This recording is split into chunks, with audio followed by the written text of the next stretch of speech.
Bukod sa Roja, may sisimulang pelikula rin si EJ na tatalakay sa fraternity na may titulong Kapatiran na kukunan pa sa Lanao.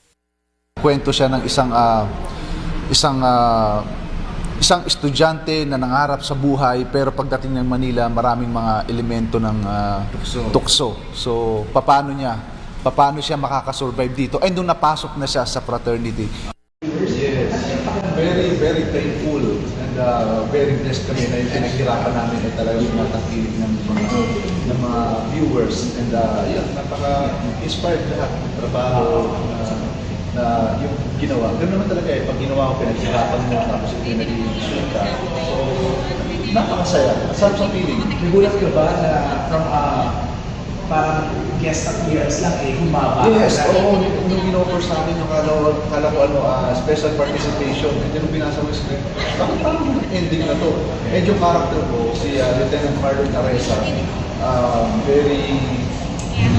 siya yung isa sa mga naging hero at nag-save sa mga victim ng mga nakita. Sino ang most nakakatrabaho mo na nakakasama? Donnie, Kyle? Yes, pareho. Kamusta sila? Well, yung dalawa na mga, sabihin natin, mga bagong artista, pero makikita mo talaga na napaka-passionate nila, napakababait ng mga bata. Bago sila sa action.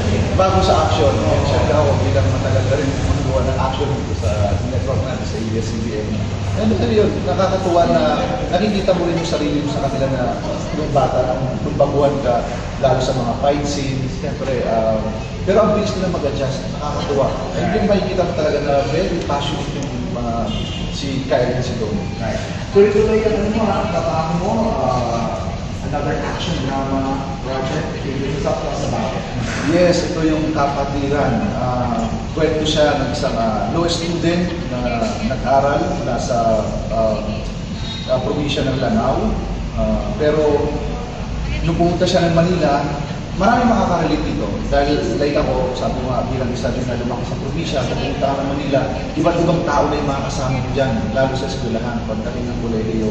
And doon mo nakikita, pumasok siya ng isang fraternity. Okay. So, nandun, siya ng magkakaibigan, brotherhood sila. And then, doon pumasok yung conflict na, di ba sa fraternity may mga bylaws yan. So, kung susundin mo, pwedeng dalawang pipiliin mo. Hindi dalawang tangkakakin mo, isang mabuti, isang tama. So, nandun yung conflict ng Kumbaga parang niya nalabanan ng tukso. Paano nalabanan ng tukso. Ito yung parang sabihin na lang natin, kwento siya ng isang estudyante na nangarap sa buhay pero pagdating ng Manila maraming mga elemento ng tukso. So paano siya makakasurvive dito? And doon napasok na siya sa fraternity. So parang itong movie na to magiging eye-opener na rin para sa ating mga, lalo sa nangyayari ngayon sa ating bansa sa Pilipinas. Kung manonood ka ng news, nakikita mo naman lahat kung anong kaguluhan. And sa mga magulang na nagpapaaral din ng mga anak, makikita nila na pag pumasok para sila ng fraternity, hindi naman natin sinasabi na pangit or masama. Pero makikita nila na may mga fraternity din talaga na minsan dumatating yung time na na-abuse, di ba? Lalo yung mga estudyante na galing sa probinsya. So yun yung character. Alam mo, EJ, naalala ko dati, mga teleserye mo talagang action talaga, dugo. Yes, sa dugo, lahat. Dugo. Ano ka pakiramdam mo namin ngayon buhay na buhay ng action sa television? Actually, nakakatuwa kasi ngayon ito masasabi na mas nabuhay pa. After pandemic, kahit for example, ang ating network may pinagdaanan, pero nakikita mo lahat ng pinapalabas, halos lahat action. Pag manood ka ng Netflix, halos lahat action. From Provincial to Batang Quiapo, hanggang Turoa, ang dami makikita mo action. So, mahirap siyang issue, pero nakakatuwa na tinatangkilik siya. Tinatangkilik siya ng ating mga kababayan, yung mga action na nabubuhay o pinapalit yung dating mga action dyan. Okay. Si Mayor Mama ay tulungan, Lara. Mayor, ano yung tutok sa inyo para mag-produce ng pelikula nito? Actually, nag-umpisa kasi sa unang movie ko yung Mama at Julie to Fitness. Bilang isang nag-question kasi na actor skill in the Philippines, so kasi natin, paano tayo makatulong sa movie industry? No, bilang isang local executive din, advocacy po namin na para makatulong kami, hindi lang po sa isang sektor, yan sektor. hanggang maaari po lahat ng sektor na papatulungan. Ano po yung mensahe na gusto iparating ng pelikula o kapatiran? Actually, ito kasi isa din po sa mga magandang advokasya po natin, no?